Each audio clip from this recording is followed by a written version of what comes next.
అమావాస్య రోజు నేను చెరువు గట్టయితే ఎళ్ళా.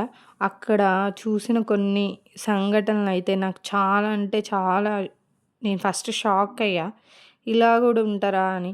మీరైతే అమావాస్య రోజు చెరువు గట్టెళ్తే చాలా అంటే చాలా జాగ్రత్తగా ఉండండి. ఎందుకంటే జనాల్ని చూస్తే అక్కడ జరిగేవి చూస్తే నాకైతే చాలా భయమేసింది. Hello guys! Welcome back to our channel Indu Naresh vlogs. ఇంకా మన ఛానల్‌ని ఎవరైతే సబ్స్క్రైబ్ చేయలేదో ప్లీజ్ సబ్స్క్రైబ్ చేయండి. Thanks for watching. లైక్ చేసి షేర్ చేయండి. ఫస్ట్ అయితే మేము ఆటో ఎక్కి పైకెళ్ళినామనమాట. కింద పార్వతమ్మ గుడి ఉంటది.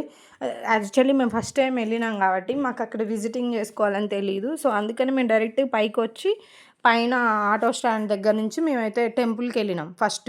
ఇక్కడ కొన్ని కొన్ని క్లిప్స్ యాడ్ చేశాయి కాబట్టి కొంచెం అంటే వాయిస్‌కి ముందు, వాయిస్‌కి వెనక అంటే వెనక బ్యాక్‌గ్రౌండ్ చేంజ్ అయితా ఉంటదనమాట. ఎందుకంటే నా దగ్గర క్లిప్స్ ఉన్నాయి కాబట్టి యాడ్ చేశా. ఎందుకంటే తెలియాలి కాబట్టి అవేర్‌నెస్ కోసమని. అక్కడికెళ్ళిన తర్వాత మేము ఒక ప్లేస్ చూసుకొని, ఆ ప్లేస్ దగ్గర నుంచి మేమైతే గుండంలో స్నానం చేయటానికి ఎళ్ళినాం. ఎళ్ళినాక మేము అంటే నేను యాక్చువల్లీ ఈ సిచ్యువేషన్ చూసా అనమాట. వెళ్ళేటప్పుడే చూషినా. ఏంటిదో అంటే ఇక్కడ ఇది స్వామివారి పాదాలు అని అంటారనమాట. నాకు తెలీదు. నేను కొత్తగా ఎళ్ళా కాబట్టి నేను విన్నా. సరే అని చూసి మేము ఆల్రెడీ స్నానాలు చేసినాం కాబట్టి యాక్చువల్లీ దర్శనానికి పోదామంటే క్యూ ఎక్కువుంది. ఈ సరేలే కొద్దిసేపు రెస్ట్ తీసుకొని వెళ్దాం అనుకోని కాసేపు కూర్చొని మళ్ళీ దర్శనానికెళ్ళినాం అనమాట. మేము యాక్చువల్లీ రూ. 50 టోకెన్ తీసుకున్నాం.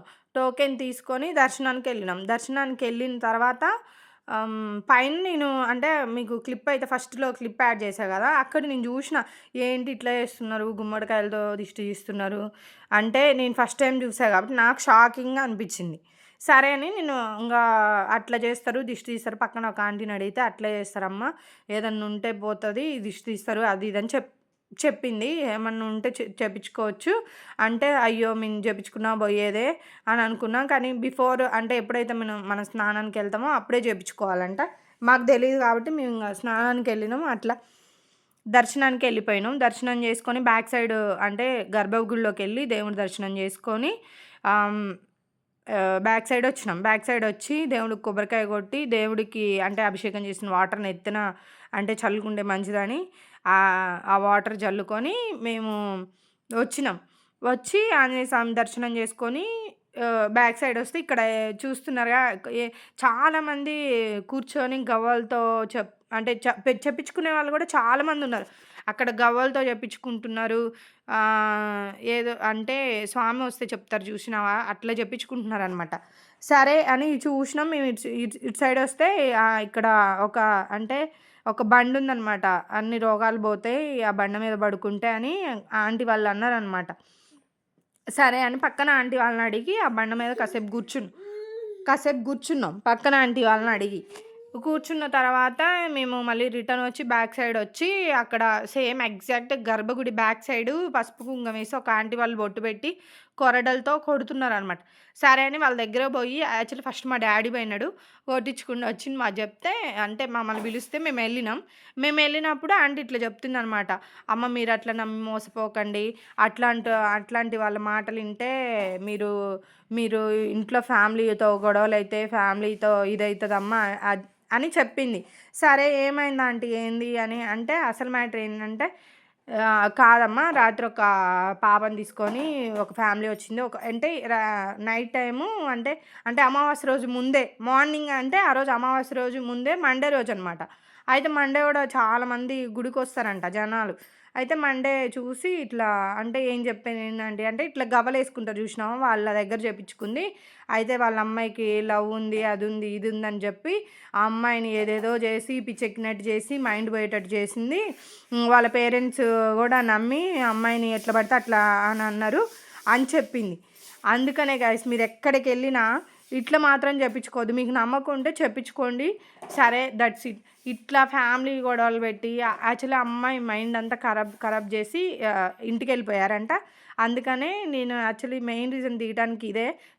కొంతమంది చెప్తారు, నిజమే చెప్తారు. కానీ అందరూ అట్లా నిజం చెప్పాలని లేదు.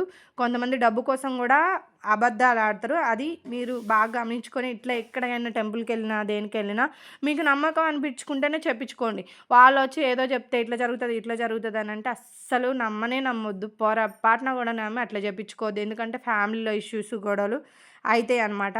అందుకని మెయిన్ రీజన్ నేను నా దగ్గర క్లిప్స్ కూడా ఇవి యాడ్ చేయడానికి నేను అదే మెయిన్ రీజను. సో, ఎప్పుడైనా మీరు ఎక్కడికన్నా ఎళ్తే మీరు జాగ్రత్తగా ఉండండి. ఇదే టెంపుల్ అనే కాదు ఎక్కడికెళ్ళినా అంటే దేవుడిని చూడటానికి ఎళ్తాం కాబట్టి, మనం దేవుడి మీద నమ్మకంతో ఎళ్తాం కాబట్టి, మనల్ని మోసం చేయడానికి చాలామంది ఉన్నారనమాట. అందుకనే మెయిన్ రీజను. సో, అసలు ఎన్ మేము యాక్చువల్లీ ఎప్పటినుంచో మేము చెరువుగట్టు ఎళ్దాం అనుకుంటున్నాం. చాలామంది చాలా బావుంటది అని చెప్తే మేము ఎళ్దామని ఎళ్ళినామనమాట. నైట్ చాలా అంటే చాలా బావుంది. దేవుడి దర్శనం మంచిగా అయింది. దర్శనం చేసుకొని నైట్ అక్కడే ఉన్నాం. దేవుడికి పెళ్లి గూడా కళ్యాణం గూడా జరిపిచ్చారు. యాక్చువల్లీ ఈ శివలింగాన్ని పరశురాముడు స్థాపిస్తాడనమాట. వాళ్ళ తండ్రి మరణాన్ని తట్టుకోలేక అంటే దుఃఖించి క్షత్రియుల్ని సంహరించిన తర్వాత దేశయాటన చేస్తాడు. తనకున్న దోషం పోగొట్టుకోవడానికి దేశయాటన చేసి శివలింగాలు ప్రతిష్ఠిస్తాడు అని ఒక పురాణం అయితే చెప్తుంది. ప్రతిష్ఠించే క్రమంలోనే ఈ చెరువు గట్టుకొచ్చి బాగా తపస్సు చేసి ఈ శివలింగాన్ని ప్రతిష్ఠించి దేవుని దర్శనం చేసుకుంటాడనమాట. అందుకని ఈ చెరువు గట్టుకి శ్రీ జడల రామలింగేశ్వర స్వామి అని పేరొచ్చిందని పురాణాలు చెప్తాయి. అది ఈ పరశురాముడే స్థాపించిండని చాలా చెప్పుకుంటారనమాట. అది మేము అంటే నేను స్టోరీలో విన్నా. నాకు తెలీదు. నేను అంటే గూగుల్‌లో సెర్చ్ చేసి విన్నా అనమాట. మేమైతే ఇంగ మార్నింగ్ అక్కడ నైట్ స్టే చేసి మేమైతే మార్నింగ్ వెళ్ళిపోయినాం. ఇంతే. ఈ లాంగ్ వీడియో మీకు నచ్చినట్టయితే లైక్ చేసి షేర్ చేయండి. Thanks for watching.